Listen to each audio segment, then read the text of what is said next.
তিনিচুকীয়াত ভয়ংকৰ ঘটনা পোহৰলৈ আহিছে। পণ্য সামগ্ৰীৰ দৰে নৱজাতকক ক্ৰয় বিক্ৰয়ৰ ঘটনা।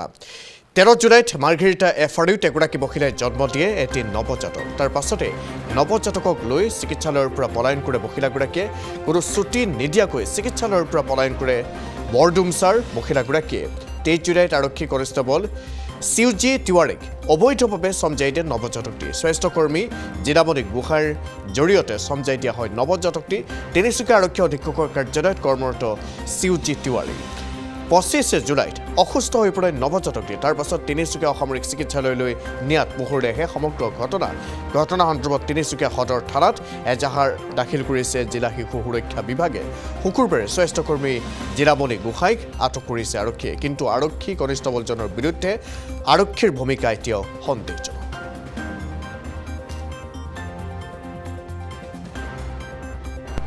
হয় বিক্ৰী বুলি এতিয়ালৈকে আমি ডাইৰেক্ট সন্দেহ মানে ক'ব পৰা নাই, কিন্তু ইলিগেল এডপশ্যন এটা হৈছে। 25 তাৰিখে বাচ্চা এটা জন্ম হৈছিলে, 13 তাৰিখে মাৰ্ঘেৰিটা এফাৰিউত।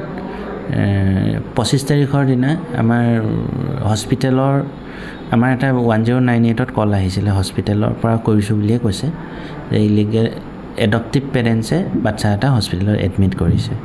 আমাৰ চাইল্ড হেল্পলাইনৰ টীম গৈ পেলাই দেখিলে বাচ্চা এটা এডমিট কৰিছে।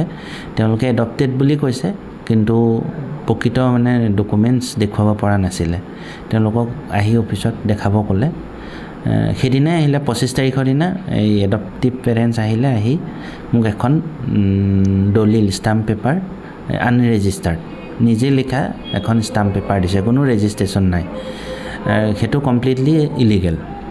তাৰপিছত সেই বাচ্চাটো পিছত আমি সোধপোছ কৰোঁতে গম পালোঁ বাচ্চাটো কঁঠালগুৰি এটা ফেমিলি মানে পেৰেণ্টছে বাচ্চাটো হয়।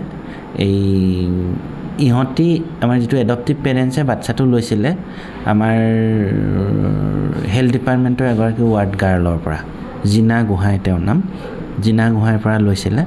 আৰু সেই বায়'লজিকেল পেৰেণ্টছো আহিছিলে, তেওঁক মই ফোনো কৰিছিলোঁ, ফোন নাম্বাৰটো পাইছিলোঁ। ফোন কৰোঁতে তেওঁ ক'লে যে বাচ্চাটো আমি জিনা গোহাঁইক দিছোঁ, আৰু এই পেৰেণ্টছে লৈছে জিনা গোহাঁইৰ পৰা। আৰু তেওঁলোকে জিনা গোহাঁই গৈ আধা বাটৰ পৰা লৈ আহিছিলে, আনি এওঁলোকক ঘৰত দিলে। আৰু জিনা গোহাঁই সেই ফেমিলিটোৰ পৰা নিজে তুলিম বুলি আনিছিলে। আৰু এওঁক দিয়াৰ পাছত পইচা এটা ডিমাণ্ড কৰিছিলে, এওঁলোকে ভালকৈ মুখ খোলা নাই এতিয়ালৈকে। যি হওক বস্তুটো এতিয়া ইলিগেল এডপশ্যন, আমি FIR দিছোঁ, আৰু FIR জিনা গোহাঁই এগেইনষ্টতো দিছোঁ, গোটেই দিয়া হৈছে। ইনভেষ্টিগেশ্যন চলি আছে, সোধপোছ। জানিব পৰা মতে জিনা গোহাঁই পলাতক বুলিও শুনিছোঁ, এতিয়া কিমান সঁচা নাজানো। 26/7/2025 তাৰিখে আমি DCPO অফিচ পৰা এটা এজাহাৰটো পাইছোঁ, মানে ইলিগেল এডপশ্যন তাত কথা উল্লেখ কৰা আছিলে কি এটা নৱজাত শিশুক 2জন prospective adoptive parents illegally adopt কৰিছে। তো সেইটো পদ্ধতি আমি ষ্টেপ লৈ Tinsukia PS case number 275/2025 register কৰা হ'ল under section 8081 of juvenile justice act. So' সেইটো কেছত আমি তদন্ত আৰম্ভ কৰিলোঁ। আৰম্ভ কৰাৰ পিছত আমি গম পাওঁ কি টিনা গোহাঁই নামৰ এজনী তাত ইনভলভ আছে, আৰু তাইক যোৱাকালি আটেক কৰা হৈছে। আৰু বাকী ডিটেইলছটো এতিয়া তদন্ত চলি আছে। তো তদন্ত ক্ষেত্ৰত যেনেকৈ ওলাব এনেকৈ আমি আপোনাক জনাম। আৰক্ষীৰ যিজন লোক আহিছে তিৱাৰী তদন্ত অন্তলৈ আহিবনে ছাৰ?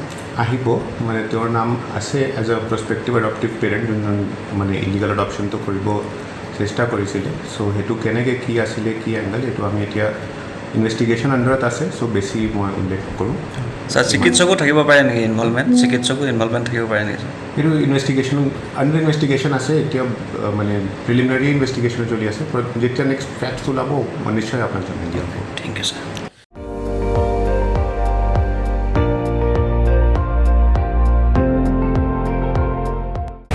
আপুনি চাই আছে ND24, সৰ্বশ্ৰেষ্ঠ নহয় সৰ্বোত্তমৰ দৌৰা।